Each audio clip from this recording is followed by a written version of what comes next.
Hey guys, welcome back to some more AFK Journey. Today we're going to be looking at news and also looking at the talk with designers and some of the hot fixes that are going to be coming. Now, we've noticed this is the season edition. Now, overall, if you've really paid attention, you get a lot less AFK rewards. You're getting a lot less for free gifts. We are also getting a lot less when it comes to purchases. So there was a major nerf from essentially the original release when the game was kind of running very, very hot, #1 downloaded game, into the first season we are seeing. So why the nerf on AFK rewards and free season gifts in the new season? So again, we have seen this very big. So typically when we plan version updates, schedule rewards for each season with 4 updates in mind. Now we know that the new seasons are going to run for 4 months.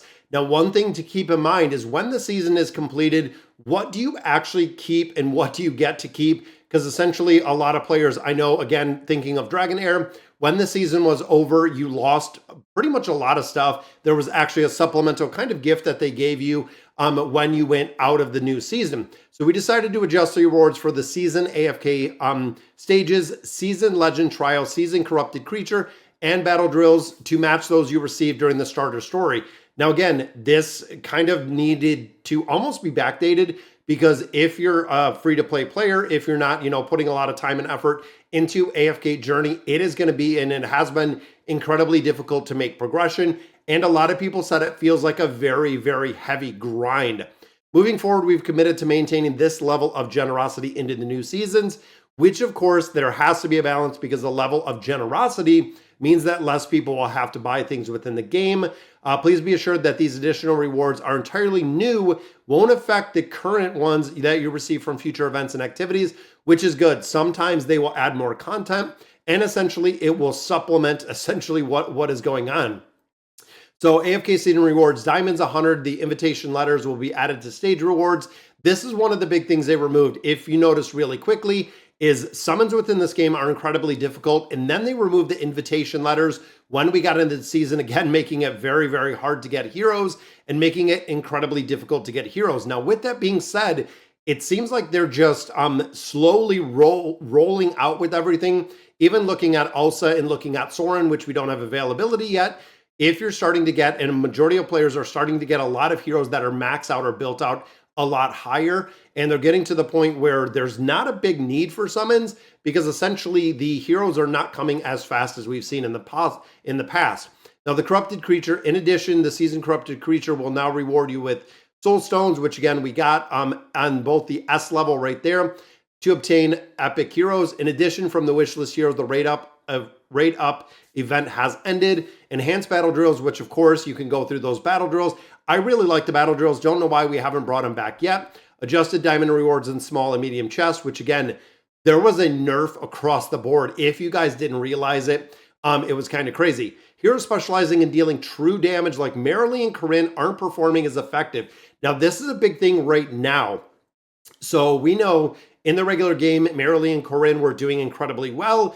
Within the new season, Odie is doing exceptionally well, and a lot of players are essentially taking out Marilee and Corinne because of the true damage. And again, don't worry, we're not rotating out the type of hero. Our goal is to minimize the power gap between true damage heroes and other heroes, which again, when you look at Marilee, true damage was just absolutely broken, which makes true damage heroes less competitive compared to other types.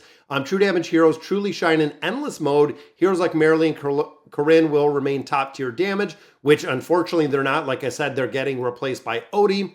We realize that we've overlooked some of the early season experience before unlocking the Dream Realm boss on endless mode. Now, a lot of players, unless you're really pushing content, have not gotten to endless mode as of right now. By the way, artifacts sustain. For more information, we'll actually unlock soon. And again, we'll be able to see the rest of the artifacts essentially right now that we don't have access to.